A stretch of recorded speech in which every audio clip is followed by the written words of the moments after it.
So as soon as Xana starts flashing her marks, one of the crows, or not crows, one of the ravens clamp her arm down and start pecking at her fingers, trying to take it off essentially. I thought we were going to get some gruesome details and descriptions.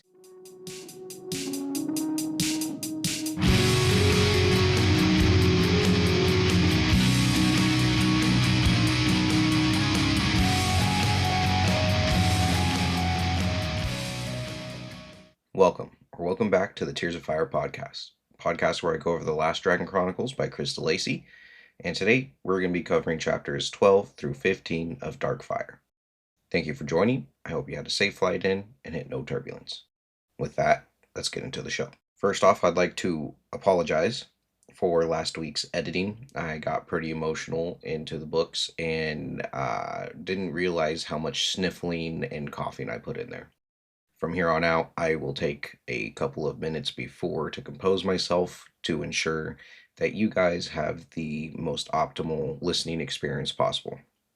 Again, I apologize. That was a rookie move, and I felt like I've moved well beyond that. We start off this week with Chapter 12, Last Will and Testament. Last week we ended with Mr. Henry's death and everybody going to the funeral.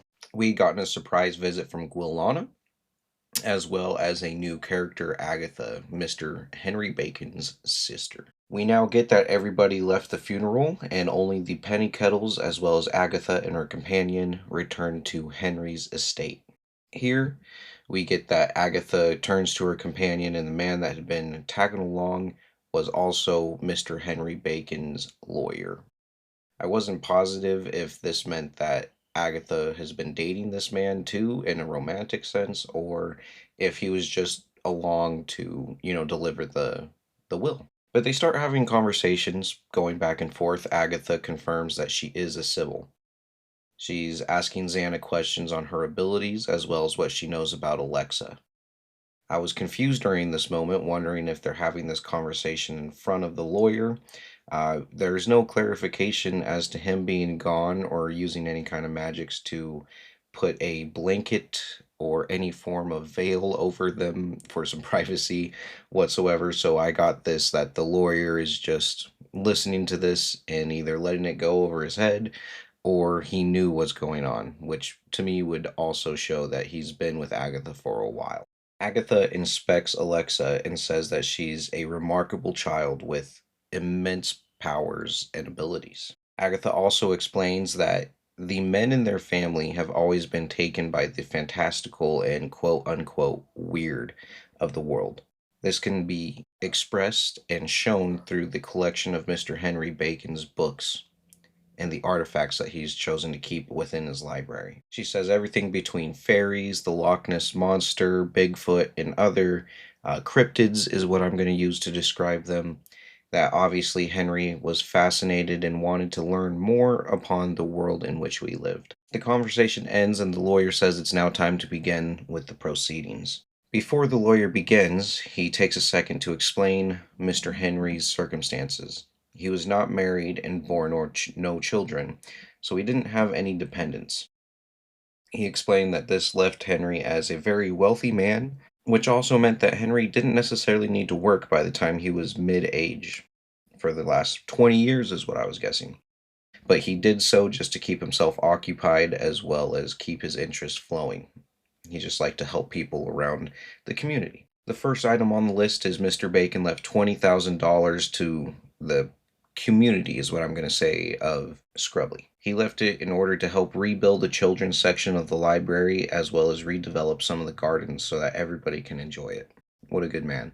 As we go on, there are some soft words spoken between everybody and showing their love and appreciation for what he's done. Next, it's Agatha's turn. The lawyer explains that she gets $50,000 and whatever she decides to take from the house for sentimental reasons. Agatha doesn't show much of a response to this. She just waves her hand and tells the lawyer to continue. The lawyer then turns over to Liz, and he says that Liz is going to get $50,000. This surprises Lucy very much, and she spits a part of the tea that she was drinking into the fish tank, which I'm sure that'll be a nice little treat for the fish. It says it does come with one condition, however, that part of this money will be set aside for Lucy's education into the best university that she can get into.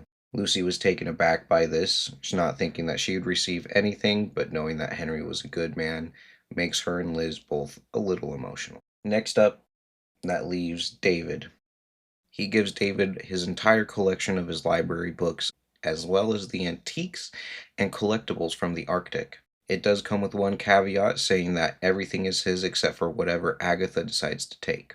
At the mention of this, Agatha waves her hand again and says that she does not wish to take anything of the collection, leaving David with everything. And knowing the type of man that Henry is, I'm sure there's some things in there that are worth a lot of money.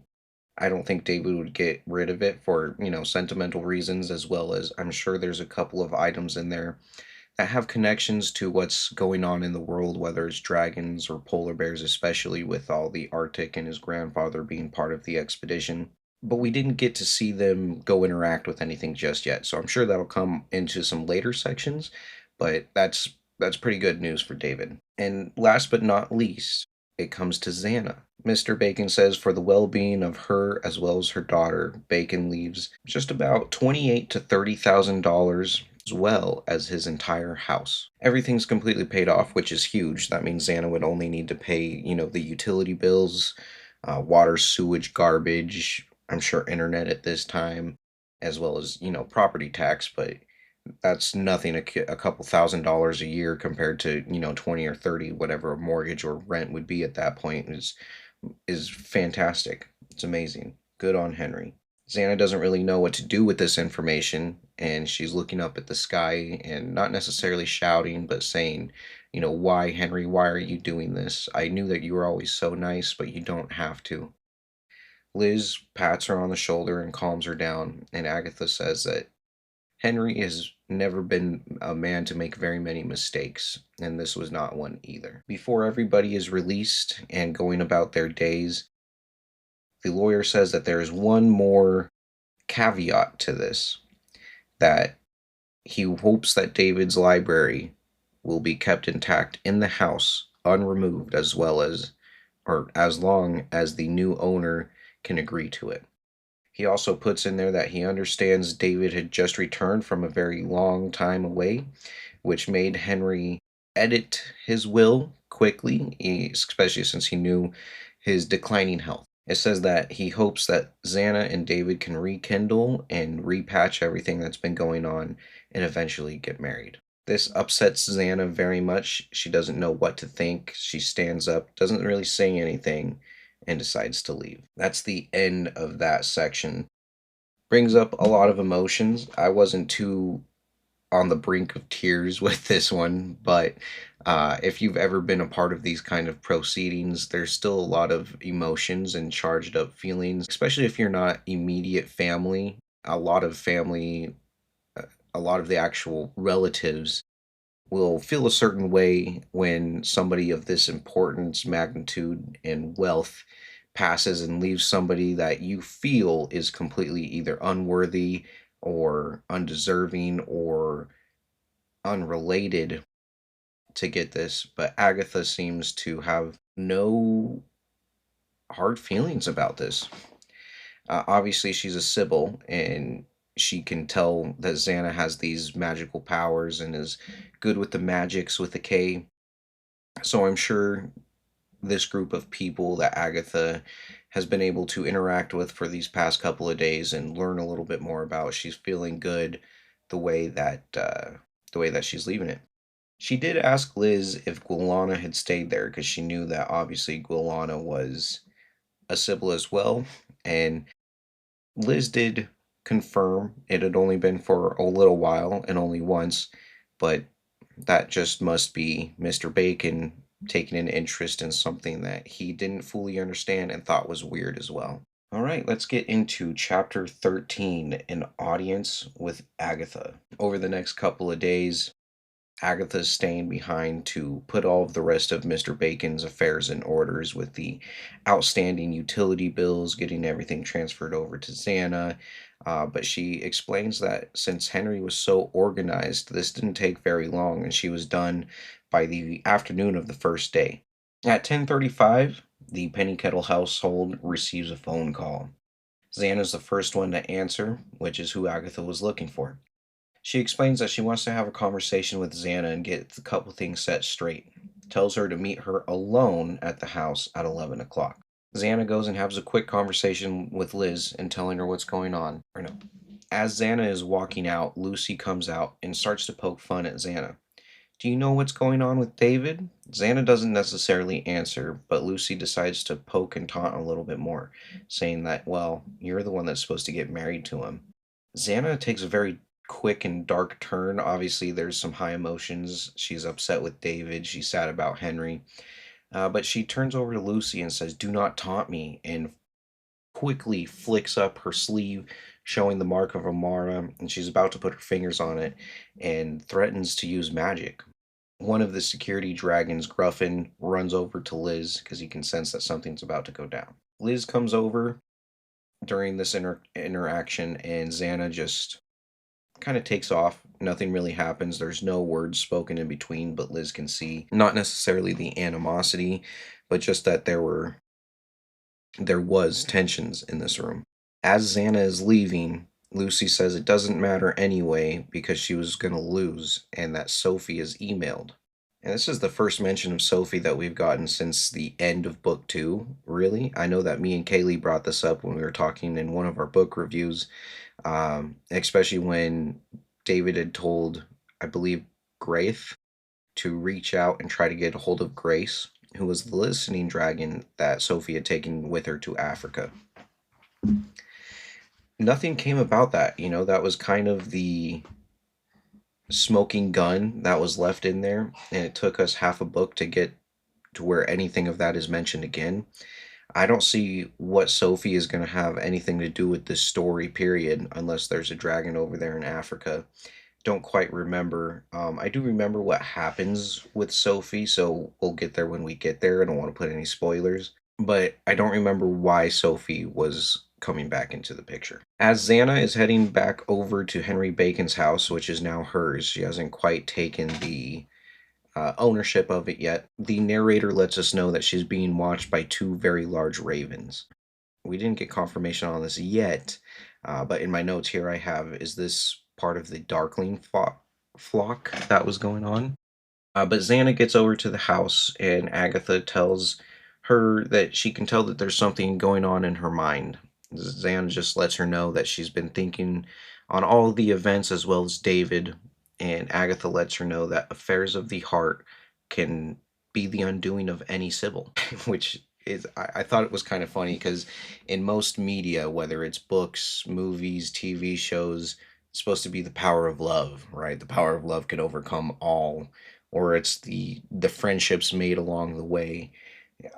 Which, I mean, this, I believe any story is going to have, period. But the fact that this was mentioned could be the undoing makes me wonder if this is somehow how they're going to defeat Guilana in the future. Don't quite remember what happens to her. And since Guilana is over, 900 years old, I'm not sure if there's anybody alive that she still has love for, unless it's the love of dragon that's going to be her undoing. Agatha does then ask Xana about Alexa's powers in more detail, and Xana tells her that she believes she's telepathic. She has the power to write the future into being, or not necessarily write like how David does, but she draws it. And we did get little glimpses of that back in the Fire Eternal when David was going on his adventures, and Alexa would draw Glant, who we now know is technically David, as well as drawing the mammoth that showed up to David. And, there were a few other instances, but those were the big ones. Agatha goes on to explain that Xana does have extreme abilities and knows that she can progress quite quickly. She tells her that Guilana, in her weird way, does wish her to progress to the highest parts of the Sybil ranks, I would say. But she doesn't have time to teach her, and neither will Guilana. So instead, she raises Xana's sleeve, puts her fingers over her marks, and transfers not all of her knowledge, but I would say a majority of her knowledge, but specifically in healing. After this, Agatha gives Xana a heating of advice, saying that Gulana will return one day under a pretense of trust, but to always be in the presence of a dragon and make peace with David. Xana didn't really like those words. We can see by the reaction of her. She didn't say anything, but she recoiled a little bit and made a face, which is understandable. David is barely coming back, and especially what happens in this next chapter. Um, it's hard to defend David, and it's hard to be okay with wanting to make amends. Like, obviously, he's got the abilities to keep everyone safe, which is cool, but you also have to be there in order to make a difference in anything, you know? Um, I was just really hoping that Xana decided to take over Henry Bacon's house, and we didn't get that in this chapter either. But we're going to go ahead and move on, and that brings us into chapter 14, The Birds. This was kind of a quick chapter, but a lot of events happened pretty quickly, one after the other. Xana heads back over to 42 Wayward Crescent and is talking to Liz, saying that she's thanking her for everything. She couldn't have done it without her, especially raising Alexa, and wouldn't have really had a direction in life. But she does decide to take the house from Henry Bacon. She says that she can't be a tenant for Liz forever, and they deserve to have their own house back. Xana also says that she's going to go back to the shop and open it since it's been several days. It's been closed, just dealing with everything that's going on between Henry and David. Liz is very understanding, but she tells Xana to take Alexa as well, so it'll be a nice little change of scenery that Alexa can be dealing with as well. I mean, with everybody being sad, I'm not sure Alexa quite understands what's going on and the emotions and how to deal with it. Obviously, she knew Henry and had a decent relationship with him as well, but how much can a 5-year-old really understand about death? So to get her away from that and have a different energy, I thought it was a good idea to get her away from the house as well. As they're walking down this path, they're looking at the lantern lights that are strung across the pavement, and Xana's recalling a time when Lucy wrote a story about these two squirrels that lived near number 23, I believe it was. She gave them names. Is really of insignificance because they weren't any real squirrels. They were just Lucy was trying to keep David alive in her memories back when she was still. I mean, I'm sure she's still in school, but in the thick of it, like early middle school or late middle school, early high school type of situation. But in the middle of this, there were birds watching her the entire time up above in the trees. And there comes a point where these big oak and maple trees came together to create kind of an archway with their branches, since the path had kind of narrowed. The book describes it as four things all happening at once. The first one was Alexa turning back and saying "mommy" in a worried voice, knowing that something was going to happen. At that moment, Xana is attacked by a few birds, and we get the description, just a couple pages later, knowing that this is part of the flock of the Darklings. The others were that Gretel started trying to get out of the bag. Liz had convinced Xana to take Gretel as well, just in case. I don't think they got the idea that they were in any kind of real danger, but it's always better to have a dragon with you than not. During this attack, though, Xana is stopped from using her magics. The birds have been studying her and have an unusual level of intellect.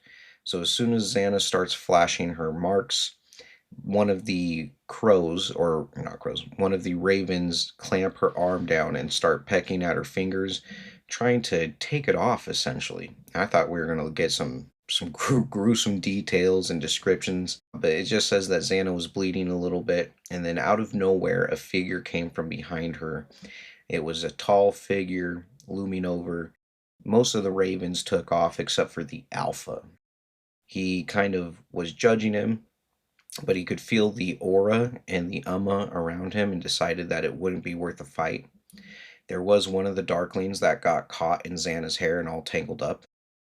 And this strange man, we didn't get an answer of who it was until the very end of this chapter, grabbed a hold of it, and it went completely white and then melted into just water. During this fight, though, Gretel was able to break loose, and a couple of the Darklings were staring at her. They They shape-shifted to look exactly like her and copy the presence, and something shifted inside of Gretel's body. She recognized this, even though she's never felt this before, and got worried because she was about to lose her fire tear. I think these birds attacked knowing that there was a dragon with them, and in order to get some dark fire, they were trying to kill Xana to force Gretel's tear out and gain that, since that's what we know that they need in order to become a full-fledged Darkling. That actually brings us into the chapter Rescue. So part of what I was saying was just in that. I did that last week too. I'm sorry, guys. They all kind of blend together since some of these chapters are on the smaller side. But my notes here is this better be David. Again, it wasn't. It actually ended up being Tam.